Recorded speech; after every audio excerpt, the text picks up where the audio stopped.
Interesting জিনিস দেখাই। আমরা এই যে পেঁয়াজটা লাগিয়েছিলাম না, এটা প্রায় বোধহয় মাস দুয়েক বয়স হয়ে গেছে, 2 মাস বয়স হয়ে গেছে। তো এটা আমি খুব উৎসাহ নিয়ে এই পেঁয়াজের চারাগুলো এনেছিলাম যে তাড়াতাড়ি লাগালে পরে তো তাড়াতাড়ি বড় হবে আর কি।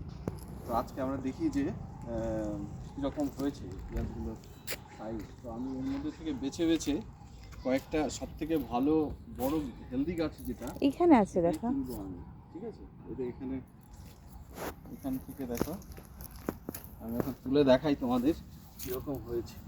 এই দেখো, এই গাছটা অনেকটা বড় হয়েছে, এই গাছটা অনেকটা বড়। তো এই গাছটা তুলে দেখি পেঁয়াজ কীরকম হয়েছে, ঠিক আছে? এই একটা তুললাম, দুটো, তিনটে। এই দেখো পেঁয়াজ, মাই গুডনেস, পেঁয়াজই নেই এর মধ্যে। 2 মাস ধরে ওয়েট করার পরেও দেখো এটাতে কিন্তু কোনো পেঁয়াজের মানে বাল্ব যেটা আর কি বলা হয়, পেঁয়াজের বাল্ব ফর্মেশন হয়নি। অ্যাকচুয়ালি এই যে ভ্যারাইটিটা যেটা আমরা লাগিয়েছি না, ওটা মানে আসলে তোমার ভেজিটেবল পারপাসে, এটা কিন্তু তোমার পেঁয়াজের পুরো এন্টায়ার গাছ শুদ্ধ খাওয়ার জন্য, সেই জন্য এটা কিন্তু পেঁয়াজের জন্য নয়।